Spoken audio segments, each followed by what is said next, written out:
Capítulo 6.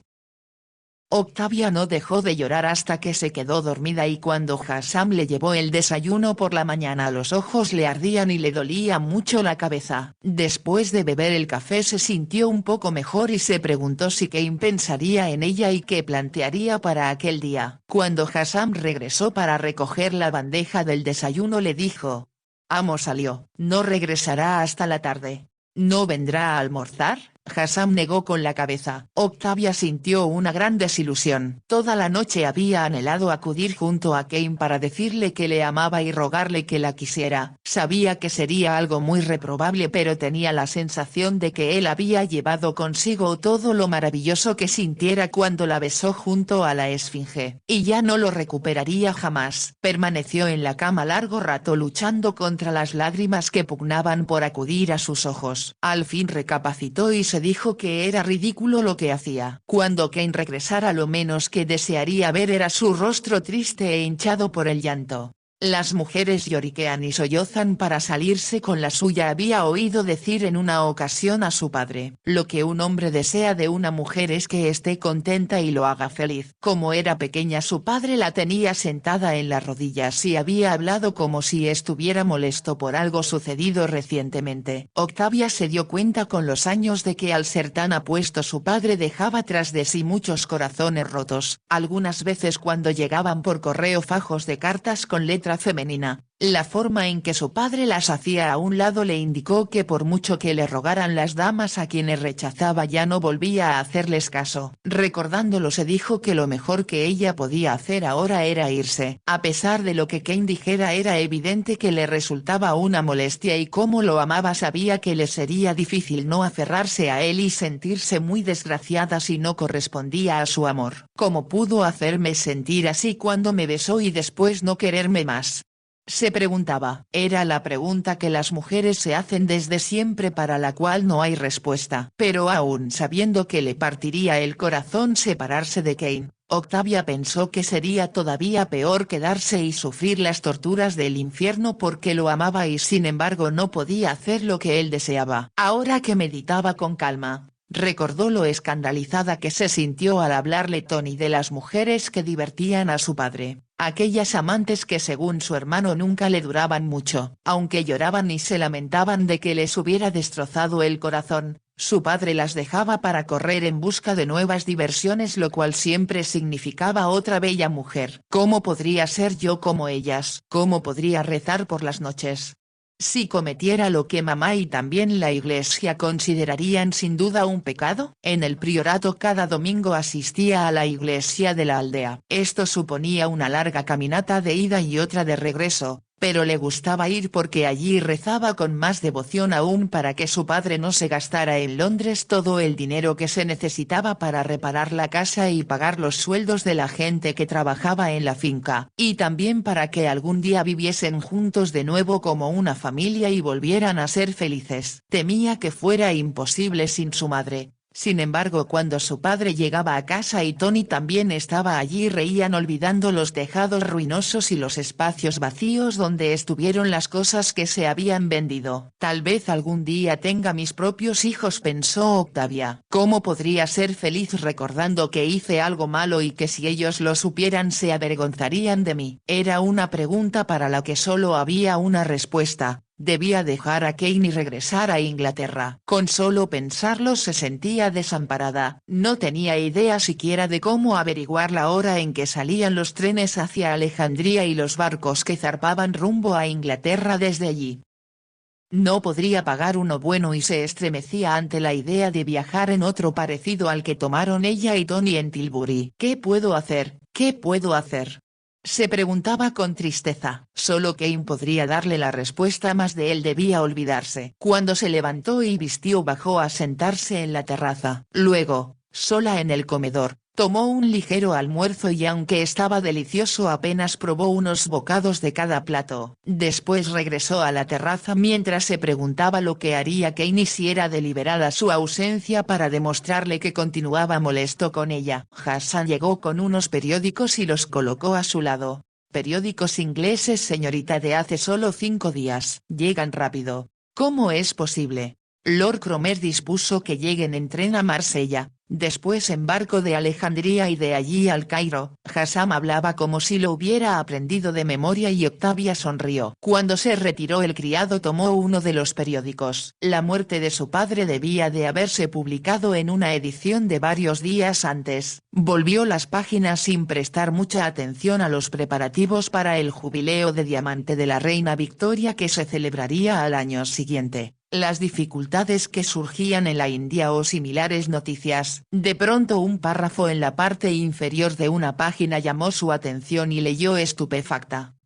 Fantástico hallazgo de un antiguo priorato de Kent. A raíz de la muerte del cuarto Lord Birkenhall que publicamos la semana pasada, en su casa, un antiguo priorato de la aldea de Meadowfield, condado de Kent, expertos en arte han descubierto entre la colección de retratos familiares uno pintado por Holbein de gran interés para los conocedores. Durante siglos se había creído que era un retrato del general Birk, quien recibió el priorato y sus tierras como recompensa por los servicios prestados a la disolución de los monasterios ordenada por el rey Enrique VIII. Ahora, según afirman los expertos, el retrato en cuestión, que necesita ser restaurado, fue pintado por Holbein y es el último abad del priorato quien aparece en él. Parecía un misterio por qué tan famoso artista fue comisionado para pintarlo, hasta que los especialistas han descubierto que el grueso y ornamentado marco que lo sostiene es de oro macizo. La Galería de Retratos Británicos, interesada en adquirir la pintura, cree que el abad tuvo conocimiento previo de que el rey se proponía apoderarse del priorato y reunió gran parte de sus riquezas para convertirlas en oro, metal con el que se hizo el marco, que debió de colgarse en un lugar discreto para que pasara inadvertido. A través de generaciones los Birk hicieron pintar sus retratos, los cuales junto con la casa y la mayor parte de la propiedad forman parte de la herencia del título. El nuevo Lord Birkenhall, quinto barón del título,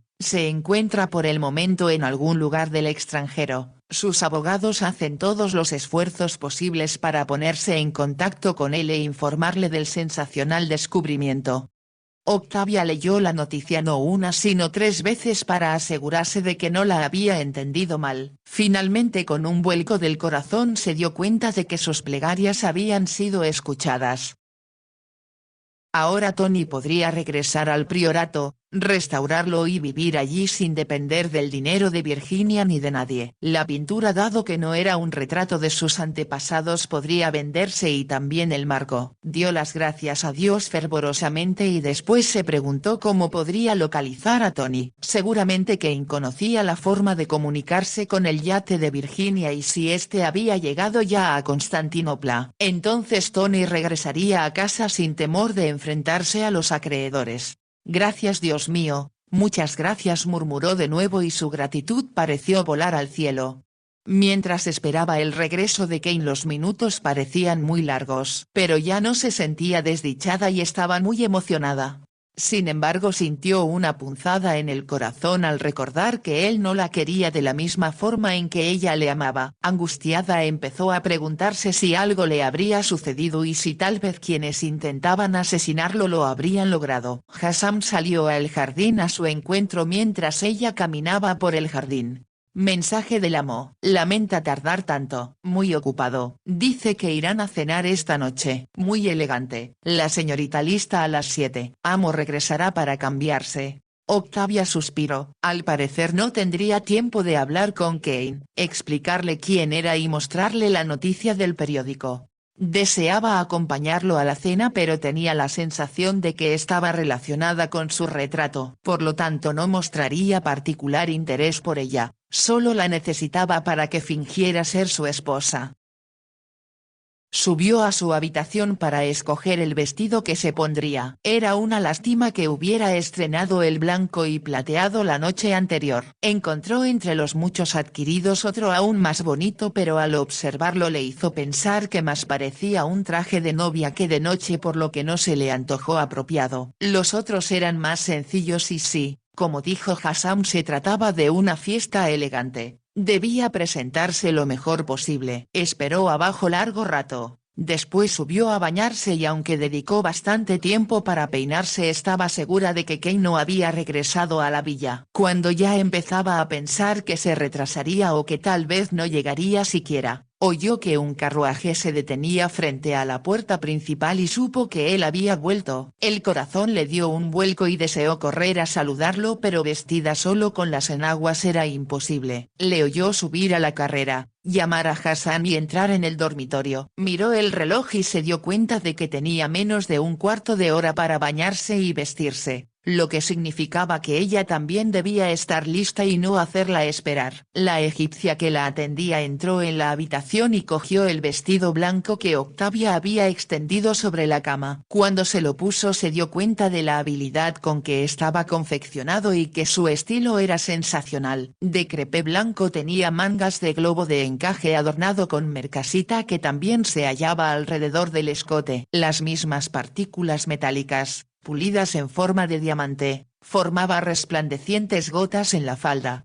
los volantes del bajo y la pequeña cola, que destellaban a cada movimiento. Largos guantes blancos de cabritilla cubrían los brazos de Octavia y el pequeño bolso de mano hacía juego con el vestido. Para abrigarse llevaba una larga estola de chifón blanco también bordada con marcasita. Con el bolso y la estola en la mano, Octavia se miró por última vez al espejo y bajó con lentitud la escalera. Esperaba a Kane en el salón y aunque deseaba que la admirase, fue ella quien al verlo ahogó una exclamación por su magnífico aspecto. Vestido de etiqueta, con almidonada camisa blanca y corbata del mismo color, Kane llevaba además la pechera cubierta de condecoraciones y de su cuello pendía una medalla en forma de cruz. No solo su apariencia hizo enmudecer a Octavia, sino el hecho de que su amor por él pareció envolverla como una ola. Deseaba como nunca había deseado nada en su vida correr a sus brazos y que la besara. Pero él atravesó con rapidez la habitación para llegar a su lado y en voz baja le dijo: «Escucha, Octavia, esto es muy importante. No pude regresar antes para decirte que esta noche cenamos con Lord Cromer y es muy importante que me ayudes representando tu papel de esposa». Octavia no dijo nada y Kane añadió con una sonrisa: «Una esposa muy bella de quien me siento muy orgulloso. Acabamos de casarnos y nos encontramos en la luna de miel». Octavia, recordando que la noche anterior le dijo que no podía casarse debido a su trabajo, no pudo sostener la mirada y la fijó en las condecoraciones mientras él proseguía: «No nos anunciarán como señor y señora Gordon. Ahora somos Lord y Lady Strategel y en lo que respecta al principal invitado acabamos de llegar a Egipto». La forma en que dijo principal invitado hizo que Octavia levantara la vista hacia él intrigada. Kane le explicó: «Es un hombre llamado Abul Pacha y Lord Cromer ofrece la cena en su honor». Octavia adivinó que había alguna razón especial para ello y preguntó: «¿Es Abul Pacha el nombre de quien sospecha que está detrás del intento revolucionario, el que pretende robar la tumba que descubrió tu colega Manton? Tienes una mente muy ágil». «En efecto, se trata de ese hombre, pero la verdad es que aunque sospechamos sus intenciones no tenemos nada concreto en lo que basarnos». «¿Y él no sabe quién eres?». «Si es quien sospechamos, ha ordenado que destruyan a Kane Gordon. Por lo tanto es esencial que me presente esta noche ante él como alguien muy diferente. Sin embargo es muy arriesgado. Nos hallaremos a salvo en presencia de Lord Cromer, quien te aseguró que está bien protegido para que nada pueda sucederle. ¿Y no es peligroso que invite a ese hombre a su casa? Esperamos que nos dé alguna pista con lo que diga o haga. De momento andamos a ciegas. Por eso deseo que observes bien y me digas luego si viste o escuchaste algo sospechoso. Sabes que lo haré, pero tengo miedo por ti». Kane sonrió y en sus ojos apareció una expresión de ternura. «Debemos irnos», dijo. «Sería un error llegar tarde». «Ten cuidado con lo que me hablas. En Egipto no solo oyen las paredes sino hasta el aire». Ella cogió la estola que dejara sobre una silla y Kane se la echó por los hombros. Le pareció que al hacerlo deseaba abrazarla, pero como si recordara que estaba de servicio ordenó con voz autoritaria que ella conocía ya también: «Sube al carruaje». «No vamos lejos». Ella se recogió la pequeña cola del vestido y obedeció. Ya estaban sentados juntos en el carruaje cerrado cuando Kane le cogió la mano enguantada. «Lamento haberte dejado sola tanto tiempo, pero me fue imposible regresar antes como habría deseado», se excusó con tono amable. «Pensé que tal vez te habías olvidado de mí». Octavia sintió los dedos de él apretar los suyos. No fue eso. Pero esta noche no puedo pensar en nosotros, sino en el peligro que corre Lord Cromer y si algo le sucede a él también a Egipto. Pero no es probable que lo maten en su propia casa, ¿verdad? Preguntó horrorizada Octavia. No, por supuesto que no, la tranquilizó Kane. Además ni siquiera tenemos certeza de que sea Abul Pacha quien está detrás de los incidentes que han despertado nuestras sospechas. De todas maneras sabemos que en secreto se realiza una gran labor de sedición y todavía no hay señales de mantón. Kane hablaba en voz tan baja que Octavia apenas podía oírlo. Era casi imposible que el conductor y el palafrenero del carruaje los oyeran. Mas Octavia se dio cuenta de que lo que en realidad temía Kane era que descubrieran su identidad. Lady Stratigel es un bonito título, dijo. Y a ti te queda bien, observó él. Octavia pensó que cualquier nombre que llevase, si era como esposa de Kane, le sonaría música celestial. De pronto sintió que su espíritu se derrumbaba al recordar que él no tenía intenciones de casarse con ella. Como se había dicho a sí misma antes de saber la noticia del priorato, debía dejarlo e irse. Mañana le hablaré de ello, se propuso. Por el momento y a pesar de que parecía tranquilo, Octavia se percató de que Kane estaba tenso y temía los peligros que les esperaban. Fervorosamente en silencio se puso a rezar por su seguridad. Tanto la casa donde cenarían como su anfitrión sorprendieron a Octavia. Kane no le había explicado que Lord Cromer, aunque poderoso en Egipto y de hecho rey sin corona, vivía en un modesto palacete que antes de su llegada era solo el consulado inglés. Por fuera, las columnas del pórtico central de la terraza eran impresionantes, pero el interior le pareció a Octavia el de una amplia y cómoda casa de campo inglesa. Simplemente esperaba que Lord Cromer fuera un personaje regio y se encontró con un hombre rubicundo, de cabello corto y canoso, bien recortado, bigote y lentes de aros dorados. Más bien parecía un cirujano o tal vez un abogado de confianza. Pero como era perceptiva, Octavia captó que emanaba de él un aura de fuerza y autoridad. Comprendió por qué Kane estaba tan impresionado con Lord Cromer y que en Egipto su palabra fuera ley. Lady Cromer lo recibió en un ambiente exquisito rodeada de flores ya que constituían su afición principal y les dedicaba todo el tiempo libre que le dejaban sus deberes oficiales. Ya había un gran número de invitados presentes y mientras Kane y Octavia eran presentados como Lord y Lady Stratigel, ella advirtió que todos eran oficiales de alto rango. Con excepción de 2 ayudantes de campo, todos tenían más años que Kane. Si a este le conocían como Kane Gordon, nadie dio muestras de ello. Se limitaron a expresar con toda cortesía que les complacía conocerlo así como a su esposa. Después se inició una conversación trivial acerca del clima y los acontecimientos sociales que se llevaban a cabo en el Cairo. 4 o 5 minutos tarde, como para alardear su importancia, llegó Abul Pacha. Kane con Octavia a su lado se colocó junto a la alta ventana cristalera del salón desde donde ambos observaron el carruaje abierto que se detenía frente a la puerta principal. En el asiento trasero iba el hombre que esperaban conocer y frente a él 2 de sus sirvientes con la tradicional librea blanca, en este caso adornada con verde. Sus turbantes eran verdes también. A su llegada Octavia había notado que la servidumbre de Lord Cromer vestía igualmente de blanco pero con detalles y turbantes rojos. Tenía idea,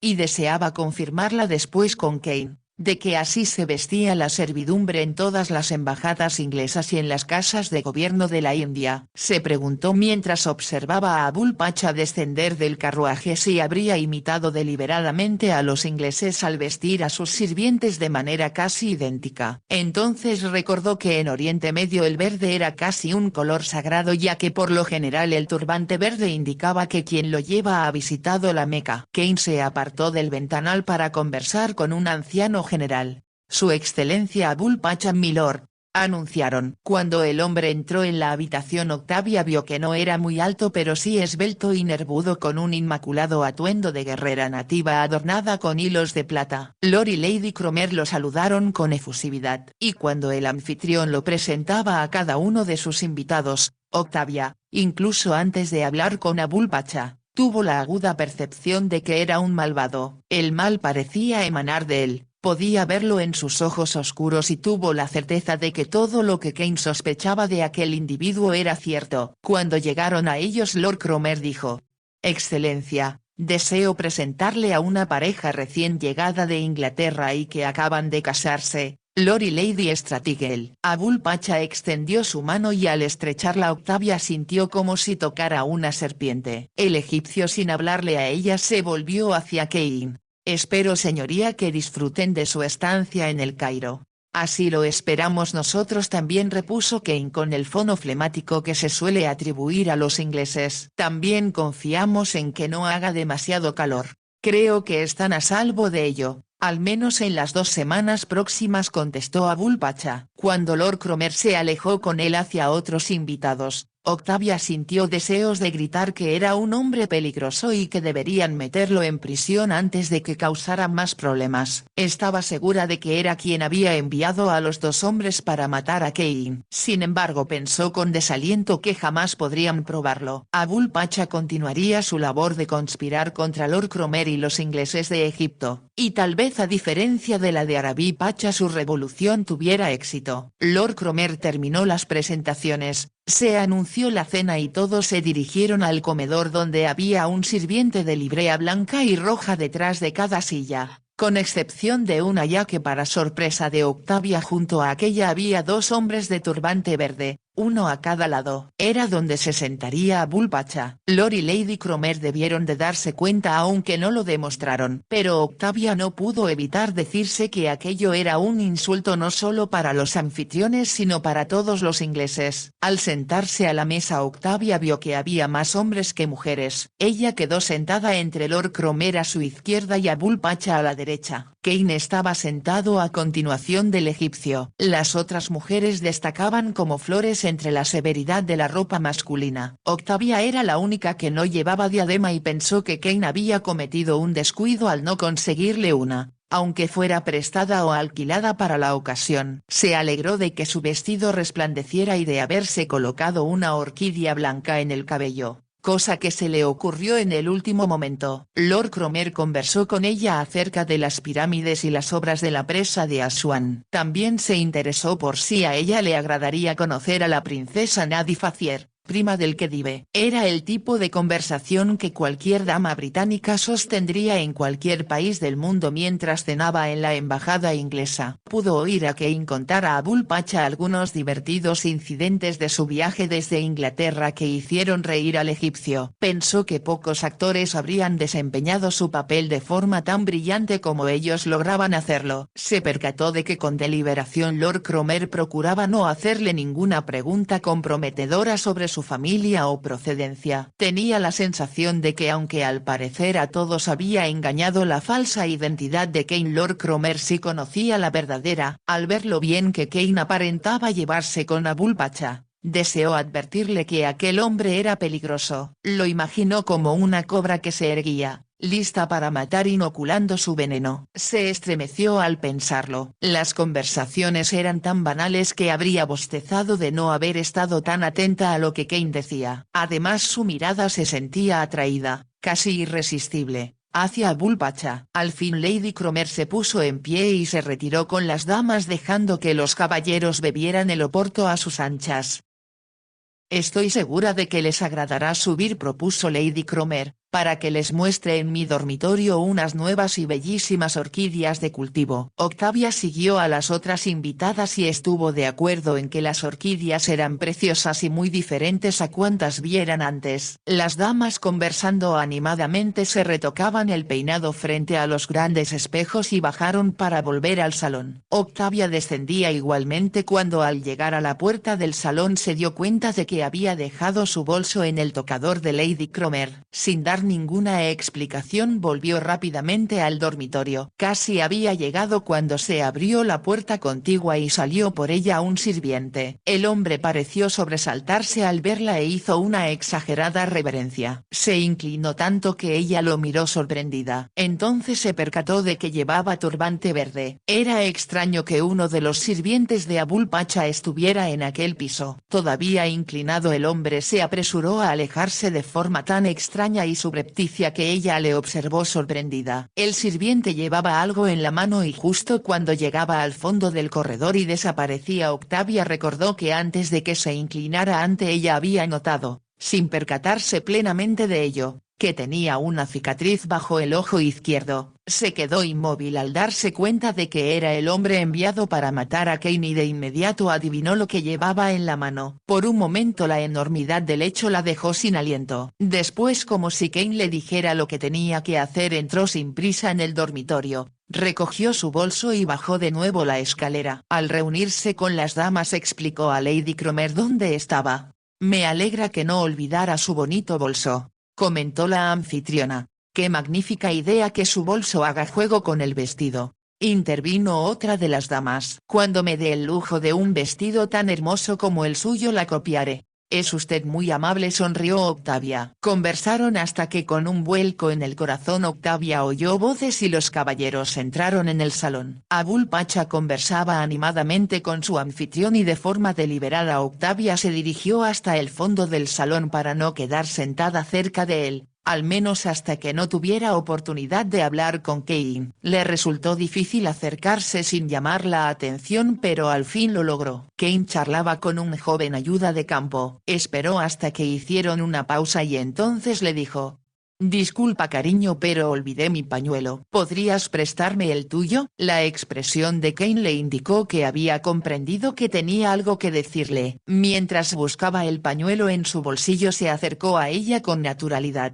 «Gracias», le dijo sonriente Octavia al coger el pañuelo, y después en un susurro que solo él podría oír agregó: «El hombre que trató de matarte puso un escorpión en el dormitorio de Lord Cromer». Habló con rapidez, temiendo que su voz fuera tan suave que Kane no entendiera lo que le decía. Pero él había captado el mensaje. Octavia le dirigió una encantadora sonrisa y se alejó de él como si deseara mirar los objetos de arte que se encontraban en una vitrina. «¿Qué cosas tan bellas tienen en esta casa?», comentó a un caballero que estaba junto a la vitrina. «Es lo que pienso cada vez que vengo», contestó él. Mientras hablaba Octavia recorrió la habitación con la vista y se dio cuenta de que Kane y el ayudante de campo con quien hablaba la habían abandonado. Solo entonces la invadió un profundo temor de haberlo enviado a la muerte. ¿Y si al buscar el escorpión este lo atacaba? Ya habían comentado que se movían con gran rapidez y que su picadura no permitía salvación. Ya se imaginaba a Kane que buscaba apresuradamente el pequeño y fatal arácnido en la enorme habitación y se convertía en la víctima en lugar de Lord Cromer. Era mucho más sencillo encontrar a un hombre que algo tan escurridizo. Octavia deseó gritar que Kane estaba en peligro y enviar a todos en su ayuda, mas logró tranquilizarse pensando que Kane conocía bien lo peligrosos que eran esos animales. Para animarse pensó que sin duda era el destino el que había hecho que ella sorprendiera al hombre de la cicatriz y pudiera identificar, gracias a la colección de cajas que poseía Kane, lo que el esbirro de Abul Pacha llevaba en las manos. Recordaba que su madre había comentado muchos años antes: «Nada se pierde ni es inútil en este mundo, aprendemos algo y luego descubrimos sorprendidos que de manera diferente a como esperábamos nos sirve para resolver el problema que nos preocupaba». Eso era justo lo que sucedía ahora, pensó Octavia. Una mirada le bastó para saber qué llevaba el sirviente en las manos y qué hacía en el dormitorio de Lord Cromer. De todos modos, por mucho que su mente dijera que Kane sabría cuidarse solo, todos sus nervios permanecían tensos y rezaba fervorosamente para que no le pasara nada. Poco después Lady Cromer le pidió que charlara con Abul Pacha. «Dice que ha disfrutado mucho de la conversación con su marido durante la cena y ahora desea tener el placer de hablar con usted». Octavia se sentó junto al egipcio con la sensación de que la habían metido en la jaula de un tigre, que la hizo elegir Egipto para su luna de miel. Le preguntó él. Hablaba buen inglés pero con ligero acento. «Deseaba ver las pirámides y espero que mi marido me lleve también a recorrer el Nilo. Descubrirá que es un viaje encantador. Me gustaría poder hacerlo con todo lujo como Cleopatra», sonrió Octavia, «en un gran navío de velas perfumadas, pero me temo que sería muy lento». «¿Podría ser largo un viaje con usted en luna de miel?». El temor que le causaba a Abul Pacha hizo pensar a Octavia que la expresión de sus ojos era insultante. Sin embargo, sería un error buscar a Kane con la mirada porque provocaría que el egipcio se percatara de su ausencia. «Siempre me dijeron que las inglesas eran bellas», añadió él. «Ahora que la conozco, Lady Stratigel, comprendo que mis informadores no mentían». Coqueteaba con ella y solo a duras penas logró Octavia responder en tono ligero. Gracias por su amabilidad, pero Egipto ya era famoso por bellas mujeres cuando nosotros en Europa todavía nos vestíamos con pieles. Usted estaría hermosa de cualquier manera, exclamó Abul Pacha. En aquel momento se abrió la puerta y entró Cain. Junto a él venía el ayudante de campo y detrás dos oficiales más, cada uno con una pistola en la mano. Se produjo un súbito silencio mientras Cain se dirigía a donde estaba sentado Abul Pacha. Al llegar ante él dijo con voz tranquila pero que resonó en toda la estancia: Abul Pacha, en el nombre de su Majestad la Reina Victoria, emperatriz de la India, se le acusa de conspirar para matar al representante de su Majestad, el cónsul general de la Gran Bretaña Lord Cromer. Se oyeron exclamaciones ahogadas pero Abul Pacha permaneció inmóvil con los ojos oscuros fijos en el rostro de Cain. Antes de que pudiera decir nada este agregó: su sirviente ha confesado que usted le ordenó poner un escorpión en el dormitorio de Lord Cromer. Él y sus otros sirvientes que también formaban parte del complot han sido arrestados. Debo pedirle que acompañe a estos oficiales a donde se le mantendrá hasta que sea llevado a juicio. Se le concederán todas las facilidades para que tenga una defensa legal. Los que escuchaban parecían haberse vuelto de piedra. Mientras Abul Pacha se ponía de pie, los oficiales que estaban detrás de Cain se adelantaron para colocarse uno a cada lado del egipcio. Súbitamente, con un movimiento tan rápido que ni siquiera Cain, pese a su veloz reacción, pudo impedir, Abul Pacha sacó un puñal del bolsillo de su guerrera y se lo clavó en el pecho. Por un momento permaneció erguido e inmóvil como si nada sucediera. Antes de que se desplomara, los oficiales lo cogieron por ambos brazos y lo condujeron fuera de la habitación. Cain y el oficial de campo los siguieron y cerraron la puerta al salir. Se oyó entonces un profundo suspiro de todos los presentes. Enseguida Lord Cromer se acercó a Octavia y le cogió una mano diciendo: gracias, usted y su esposo han tenido una magnífica actuación por la que estaré eternamente agradecido. Antes de que pudiera decir más, los generales lo rodearon y uno de ellos observó: ahora sabemos quién estaba en el fondo de todos los problemas y solo podemos agradecer a Dios que se haya quitado la vida. Eso facilitará mucho las cosas. Fue Lady Cromer, con voz alterada, quien hizo la pregunta que Octavia temía. ¿Quién descubrió que habían puesto un escorpión en tu habitación? De solo pensarlo me estremezco. Titubeante Octavia respondió: Cuando subí por mi bolso. Salía de la habitación un sirviente con turbante verde. ¿Y se dio usted cuenta de que era un sirviente de Abul Pacha? Pero, ¿cómo supo que había puesto un escorpión?, preguntó Lady Cromer. Llevaba en las manos una caja que reconocí como las que utilizan los egipcios para guardar esos peligrosos animales, explicó Octavia, que turbada por la atención que recibía vio con alivio que se abría la puerta y Cain entraba de nuevo. Se le acercó enseguida y la tomó del brazo. Debí suponer que tú encontrarías la solución a nuestros problemas, le dijo con suavidad. ¿Ha muerto?, preguntó Lord Cromer. Ya lo estaba al salir de aquí. Ahora, señor, si nos disculpa, creo que debo llevar a mi esposa a casa. Ha sido bastante para una noche. Por supuesto. Solo puedo decirle, Lady Stratigel, que le debo una profunda gratitud y que informaré a su majestad de la magnífica forma en que sirvió a la corona. Gracias, respondió Octavia con voz débil, y antes de que pudiera decir más, Cain ya se la llevaba.